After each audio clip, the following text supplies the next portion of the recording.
माझ्या लहानपणी हरेआबा म्हणून एक व्यक्ती होती. महावल्ली होती. त्याला आईबाप कुणी नव्हतं. तो कुणाचा कोण हे कोणाला काहीच ठाऊक नव्हतं. चुकलेलं एखादं जनावर गावात यावं आणि कुणाच्या तरी आश्रयाला राहावं, तसा हा हरेआबा लहानपणी या गावात आला. पडेल ते काम करून कुणाच्या तरी आश्रयानं वाढू लागला. लहानाचा मोठा झाला, पण कुणाला एकालाच कधी धरून राहिला नाही. त्यालाही कारण होतं. हरेआबाला एक वाईट सवय होती. तो अकारण चोरी करायचा.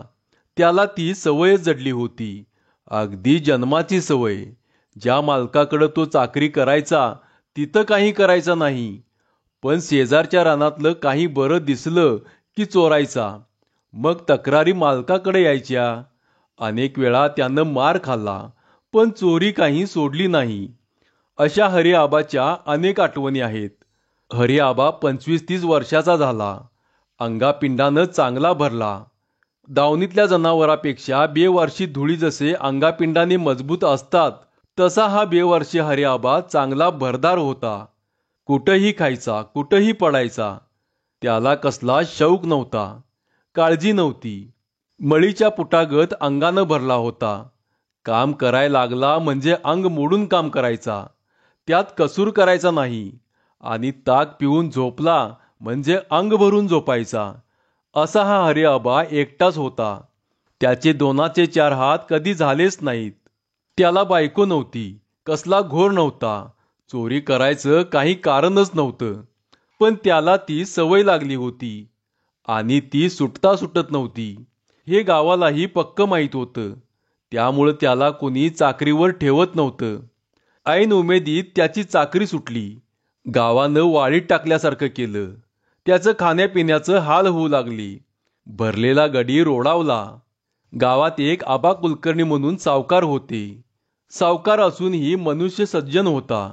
या आबा कुलकर्ण्याकडे एक दिवस हा हरेआबा भल्या सकाळीच गेला आणि पायरी शिवून म्हणाला, आबा, गावान मला वाळीत टाकलं या. पोटाचं हाल व्हायला लागल्या ती.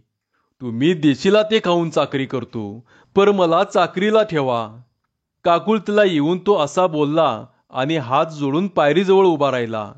त्याच्याकडं पाहून एकवार आबा हसले आणि त्याच्याकडं बघतच राहिले. तसा हरेआबा घायकुतीला आल्यागत बोलला, आबा, तुमच्या पायाजवळ आलो या, लाताडू नका मला. आबा म्हणाले, आर, तुला कसं चाकरीला ठेवायचं र? का आबा, काय झालं? काय झालं काय? उगचच चोऱ्या करतोस. तुझ्याबद्दल नाही त्या तक्रारी येत्यात. हरेआबा चटकन पुढं झाला. त्यानं सावकाराचे पायच धरले आणि शपथ घ्यावी तसे तो म्हणाला, आबा, तुमच्या पायाला शिवून सांगतो, आता ह्याच्या पुढं तसं करणार नाही मी. लहानपणापासूनच तो गावात वाढला होता. एकाला 10 जणांच्याकडं त्यानं चाकरी केली होती. त्याच्याबद्दल अनेकांच्या तक्रारी त्यांनी ऐकल्या होत्या.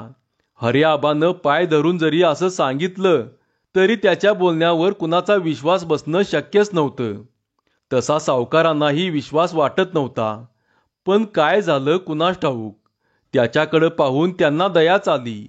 हत्तीसारखा माणूस असा हडाडलेला बघून आबांना पाजर फुटला. ते म्हणाले, हारबा, मी ठेवून घेतो तुला, पर एक सांगतो, कधीच चोरी करायची नाही. सावकार, आईच्यान, मी अजिबात चोरी करणार नाही. मग आधी न्याहारी करून घे. हरेआबा 3 दिवसाचा उपाशी होता. तो लगेच न्याहारीला बसला. पोटभर जेवला आणि आबा कुलकर्ण्यांनी त्याला समजावून दिलं. ते म्हणाले, हे बघ हरेआबा, भल्या सकाळी मी घोड्यावरनं दत्ताला जातो. तवा तू बी माझ्याबरोबर पळत यायचं. माझं देवदर्शन झालं की मी चालत येईन. मग तू घोडं घेऊन मळीला जायचं. तिथं 2 गायी आहेत. त्यांचा चारा पाणी बघायचं. दोन्ही येलच्या धारा काढायच्या. मग रातच्या जेवणाला घरी यायचं आणि मुक्कामाला वस्तीवर जायचं. एकदा सोडून 3दा खा. काय लागलं तर माझ्याकडं माग, पर कुणाचा बोल येता कामा नये. मान हलवून हरेआबानं कबूल केलं. गावानं टाकलेल्या हरेआबाला सावकारानं आपल्याकडं पाळला. मग लोक ही गप्प राहिले. कारण सावकाराचं गावात मोठं वजन होतं. त्याचा दरारा दांडगा होता. 8-15 दिवस सगळं सुराला लागलं असं वाटलं. सावकारही त्याच्यावर खुश होते. भल्या सकाळी उठून हरिआबा घोडं घेऊन अंगणात उभं राहायचा. सावकार घोड्यावर स्वार झाले म्हणजे घोड्याच्या पुढं हा पळायचा. चोरी करून पळायची त्याला सवय होतीच. 4 लोक कधी मागे लागले तरी हा सापडायचा नाही. त्याचा हा सराव या कामाला उपयोगी पडला. सकाळची अशी रपेट झाली की न्याहारी करून तो रानात जायचा. दावणीला 2 गायी होत्या. त्यांची देखभाल तर त्यानं अशी ठेवली की महिन्याभरात गायी ओळखून येईना झाल्या. त्याची आंघोळ एक वेळ चुकायची, पण गायींना रोज आंघोळ घालायचा. त्यांना खरारा करायचा. भट्टीच्या कापडागत गायी सदा पांढऱ्या फेक दिसायच्या. याच्या पायाला सदा शेण चिकटलेलं असायचं, पण जनावरांचे पाय नेहमी स्वच्छ असायचे. आता त्या दूधही जास्त देऊ लागल्या. असे 1-2 महिने गेले. कुणाची काही तक्रार आली नाही. पण एक दिवस अचानक सावकार मळीवरच्या वस्तीवर आले आणि हरिआबाला बघून म्हणाले, "हरिआबा, ही काय तक्रार ऐकतोय र मी?" काय झालं आबा?" "काय झालं? शेजारच्या तुकातात्याचं भोपळा आणलंस वय तू?" कसानुसा चेहरा करून हरिआबानं मान खाली घातली आणि खालमानेनच तो बोलला, "चुकलो आबा, 2 भोपळं आणलं होतं." आबानं दरडावून विचारलं, "2 का 10 ते मागणं बघू. तू आधी सांग, त्यांच्या रानातनं भोपळा आणलंसच का तू? कशासाठी आणलंस?" हरिआबा म्हणाला, "गाईसनी घेऊन नदीकडे गेलो होतो. माघारी येताना तुकादाच्या मळ्यातलं भोपळं गायीनी बघितलं आणि व्हाव करून गाय हंबरली. मग मला काय राहवलं नाही. डोळा चुकवून 2 भोपळं आणलं आणि खायला घातलं गाईसनी." एवढं बोलून तो थांबला नाही. वर म्हणाला, "आव मुक्क जनावर ते. भोपळा खावासा वाटतोय म्हणून काय सांगता येते होय त्यासनी? मलाच त्यांची वासना कळली आणि करूने ती गोष्ट केली." त्याच्या या उत्तरावर आबा कुलकर्ण्यांना काय बोलावं तेच कळेनासं झालं. त्यानं काही भोपळे स्वतःच्या पोटासाठी खाल्ले नव्हते. मुक्या जनावरांसाठी त्यानं चोरी केली होती. त्याची ही भूतदया आबांनी जाणली. ते म्हणाले, "हार, पर चोरी कशाला करायची? मला सांगितलं असतंस तर इकत घेऊन खायला घातलं असतं की." "चुकी झाली. पुन्हा असं नाही करणार." "होय, आणि करू बी नकोस." अशी सक्त ताकीद देऊन आबांनी त्याला माफी केली. शेजारच्या तुकादाचं जे नुकसान झालं होतं ते त्यांनी भरून दिलं. यावर 8-15 दिवस गेले. हरिआबा बेचैन झाला. गोष्ट अशी घडली होती की एक गाय गाभण राहिली होती आणि त्या गायीचे डोहाळे त्याला समजत होते. नदीवरून येताना किंवा नदीवर जाताना त्या गायीचं कुणाच्या पिकावर लक्ष गेलं की हरिआबाला वाटायचं तिला ते खायला घातलं पाहिजे. आबांना दिलेल्या वचनाची त्याला आठवण व्हायची. मन आवरण्याचा तो प्रयत्न करायचा, पण रात्री जेवून मुक्कामाला आला की खोपीत तो गप्प पडून राहायचा नाही. त्याला झोपच लागायची नाही. एकाएकी तो उठायचा आणि शेजारच्या रानात जाऊन कुणाचा भाराभर मक्काच घेऊन यायचा. कधी मक्का आणायचा, कधी फुललेला हुलगा आणायचा. आता एवढ्या तेवढ्यासाठी लोकही तक्रार करायचे नाहीत.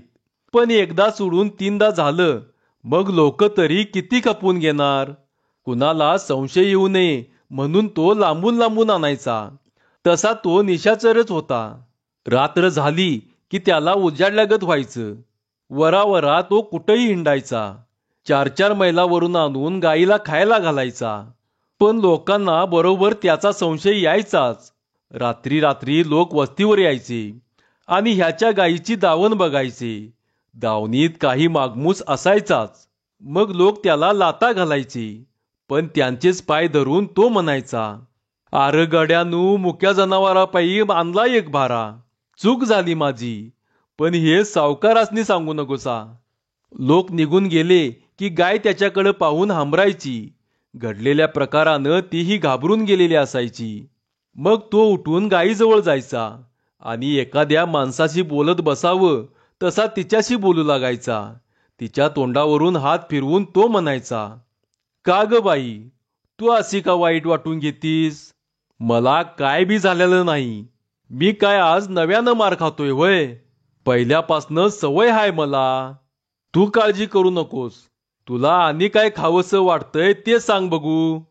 असं म्हणून तो तिची पोळी खाजवत राहायचा. ते मुकं जनावर काय बोलणार, ते गप्पच राहायचं. आणि हरे आबाला कुणाच्या रानात काय पीक आहे ते तिथं बसून दिसायला लागायचं. तोच पुन्हा बोलायचा, जरा थांब हा, उद्या परवाला त्या मगदूम अण्णाच्या रानातलं तुला करवाळ आणून घालतो बघ. का देसायाच्या मळातला मक्का आणू? कवळी कवळी दुधाळ कंच आहेत बघ. सावकारांच्या गायीवर हरे आबाचं उदंड प्रेम होतं. त्या प्रेमापायी तो निशाचर बनून असा रानावनातनं हिंडायचा. कागाळी येऊ नये म्हणून त्याच्या परीनं तो प्रयत्न करायचा. पण हळूहळू तक्रारी वाढत चालल्या.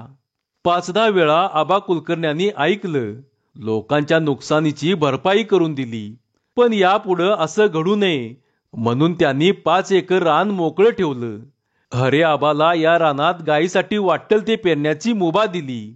ते म्हणाले, हरे आबा, या 5 एकरात तू मक्का लाव, कडवाळ कर, भोपळ्याचं पीक काढ, तुला जे वाटेल ते कर, पर दुसऱ्याच्या रानात पाय ठेवू नगस. एवढी मुभा मिळाल्यावर खरं तर दुसरीकडे लक्ष देण्याचं काहीच कारण नव्हतं. त्याचं त्याला भरपूर होतं. पण त्याचं लक्ष जायचंच. दुसऱ्याच्या रानात काहीतरी जित्राप बघितलं की त्यावर त्याचं मन बसायचं. आणि काही वेळा तर तो चोरी अशी करायचा की चोरी केलेली त्यालाही कळायची नाही. त्याचे हातच सवयीनं काम करायचे. कधी कधी रानातनं घरी येत असताना कुणाच्या रानातला त्याला हिरवागार हरभरा दिसायचा. चांगले घाटे भरलेला हरभरा बघितला की त्याचे पाय बरोबर त्याला त्या ठिकाणी न्यायचे. त्याचे हात बरोबर काम करायचे. बराचसा हरभरा उपटून झाला की मग त्याला कळून यायचं की आपण चोरी केली आहे. आणि मग डोळ्यापुढं सावकार दिसायचा.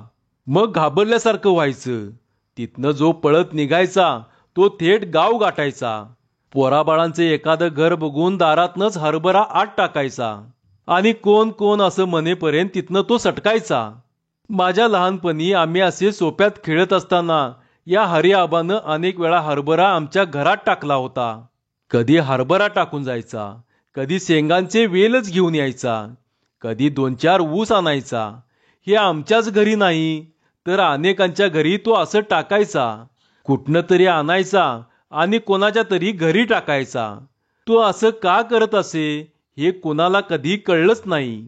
मला त्याची एक गोष्ट आठवते. मजेशीरच आहे. हरी आबा असा वावरातनं हिंडत असताना भल्या पाटेला त्याला कुणाच्या तरी एका खोपटाबाहेर कोंबड्याचं खुराडं दिसलं. काय त्याच्या मनात आलं कुणास ठाऊक. ते सगळं खुराडं त्यानं उचललं आणि खांद्यावर घेऊन तो निघाला. खुराड्यातल्या कोंबड्यांनी बांग दिली. एवढ्यात मालकीनबाई जागी झाली. ती उठून बाहेर आली आणि बघते तर आपलं खुराडं घेऊन कोणीतरी निघालंय. आर आर थांब असं म्हणून तिनं दंगा केला. सगळी जागी झाली. खोपीचा मालकही उठला. बलिदांडगी काठी हातात घेतली आणि तो त्याच्या मागं लागला. आपला पाठलाग होतोय हे बघून हरे आबानं जी धूम ठोकली. तो या रानातनं त्या रानात, त्या रानातनं या रानात वाट चुकवत पशार झाला. ज्वारीची पिकं ही डोक्याएवढी वाढली होती. माणूस पिकात शिरल्यावर कुठे गेला हे कळणं कठीण होतं. हरी आबानं त्याला बरोबर गुंगारा दिला. दिशा एक दाखवली आणि पळाला दुसऱ्याच वाटेनं. भलतीकडंच तिसरीकडेच जाऊ लागला. तो दिवस होता तालुक्याच्या बाजारचा. कुणाची तरी एक बैलगाडी बाजारला निघाली होती. हरी आबानं कोंबड्याचं खुराडं या बैलगाडीत टाकलं. गाडीवानही आश्चर्यचकित झाला. त्यानं चमकून विचारलं, अरे हे काय टाकलास आणि गाडीत? हरी आबा बोलला, अहो आणायची तुमची गाडी बाजारला चालली या. एवढं घेऊन चला, मी येतोच मागणं. आता खेड्यात एवढ्या तेवढ्याचं भाडं कुणी मागत नसतं. गाडी बरोबर ते खुराडं बाजारला गेलं. त्याची चिंता मनात न वागवता हरी आबा बिंदू गावात आला. त्या खुराड्याचं पुढं काय झालं त्याची त्यानं काळजीही केली नाही. आणि ते खुराडं कशासाठी चोरलं होतं याचीही त्याला पुसटशी कल्पनाही नव्हती. त्याला चिंता करण्याचं काही कारणच नव्हतं. त्याची आणखी एक चोरी मोठी गमतीदार होती. गावात एक गुरलिंग शेठ नावाचा इसम होता. त्याचं गावात एक वाण्याचं दुकान होतं. शेंगांच्या दिवसात तो शेंगा विकत घ्यायचा. हंगामातला माल स्वस्तात विकत घ्यायचा, तो साठवायचा आणि पुढं महाग विकायचा. शेंगांच्या हंगामात एक दिवस हरे आबा त्याच्या दुकानात गेला. गुरलिंगानं विचारलं, का हरे आबा, का आलास? आजूबाजूला कोणी नाही हे बघून हरे आबा त्याच्या कानात म्हणाला, शेंगांची 2 पोती आहेत, घेता का? घेऊ की. काय भावाने घेणार? चालू बाजार भावाचा विचार करून 4 पैसे कमी दरात त्याचा सौदा ठरविला. हरे आबा म्हणाला, उद्या रात्री आणून टाकतो. त्यानं ही मान हलवली. दुसऱ्या दिवसाची रात्र झाली. गुरलिंग दुकान बंद करून घरी आला. हरे आबा त्याच्या टेहळणीवरच होता. दुकानाच्या फळ्या लागल्या लागल्या हरे आबा त्याच दुकानाच्या मागच्या अंगाला गेला. दुकानाच्या मागे मोकळी जागा होती. भोवतीवर पुरुष उच्चीचं कुसव होतं. त्या कुसवाच्या आत मोकळ्या जागीच गुरुलिंगाने शेंगांची पोती ठेवली होती. त्याच्याच गोडाऊन मधली 2 पोती आपल्या दोन्ही बगलेत मारून हरे आबा बाहेर आला आणि पोती घेऊन गुरुलिंगाच्या घराकडे गेला. सोप्याला पोती ठेवली. गुरुलिंगानं माल ताब्यात घेतला. आदल्या दिवशी ठरल्याप्रमाणे जी रक्कम होत होती ती त्यानं त्याला देऊन टाकली. पैसे घेऊन तो बिनबोभाट तिथून बाहेर पडला. रात्र गेली, सकाळ झाली. रात्रीच्या अंधारात जे गुरुलिंगाच्या ध्यानी आलं नव्हतं ते सकाळच्या उजेडात त्याला बरोबर दिसलं. त्या दोन्ही पोत्यावर हिरव्या शाईनं गुरुलिंगाचंच नाव लिहिलेलं होतं. ते पाहून गुरुलिंग चमकला. आपल्याच दुकानाच्या मागची आपलीच 2 पोती त्यानं आपल्यालाच आणून विकली आहेत हे त्याच्या ध्यानात आल्यावर गडी खवळला. त्याला रागाचा सणकाच आला. हरे आबाला बघायला तो बाहेर पडला. हरे आबा एके ठिकाणी आरामात बसला होता. त्याला बघून गुरलिंग पुढे झाला आणि 2 वादाळा देऊन म्हणाला, काय रे, कुणाची पोती आणून दिलास तू मला? माझ्याच पोत्यांची चोरी करून माझच पैसे घेतोस? आपले दोन्ही हात धरून हरे आबा बोलला, तसं काय नाही हो. तुमचीच पोती घेऊन तुम्हालाच द्यायला मला काय खूळ लागले होय? लेका, त्या पोत्यावर नावं आहेत माझी. चांगलं हिरव्या शाईनं लिवल्यात. त्यावर अगदी न कळत हरे आबा बोलला, ते मातूर मी काय बघितलं नाही हा. गुरुलिंगानं लाता गाठल्या. आजूबाजूचे लोक गोळा केले. त्यातला एक जण हसून म्हणाला, बाबा गुरुलिंगा, आता कशाला करतोस तमाशा? स्वतःचीच पोती विकत घेतलीस. किती शाना असशील तू. जगाला खुळेपणा दावू नये. आता ही जाहिरात बंद कर बघू. सगळ्या गावानं त्याला खोळ्यात काढलं. बरं, हरे आबानं काय केलं असेल? काही घेऊन खाल्लं असेल, काय एखादी वस्तू विकत घेतली असेल? असं काहीच केलं नव्हतं. गुरुलिंगानं पैशासाठी जेव्हा दट्ट्या लावला तेव्हा हरे आबा म्हणाला, आव, पैसे तुमच्या घरातच ठेवून आलोय नव का? कुठं? दिवाळीत तुम्ही पंती लावता बघा, त्या बाहेरच्या दिवळीत. त्या दिवळीत ठावक्याखालीच पैसे आहेत. जावा, घ्या जावा. यावर गुरुलिंगाचा विश्वासच बसला नाही. त्यानं हरे आबाला बरोबर घेतलं. चल चल, दाखव मला, असं म्हणून तो त्याला घेऊन दारात आला. दारात आल्यावर हरे आबानं बोट करून दाखवलं. तो म्हणाला त्याप्रमाणे त्या ठावक्याखाली सगळे पैसे शाबूत होते.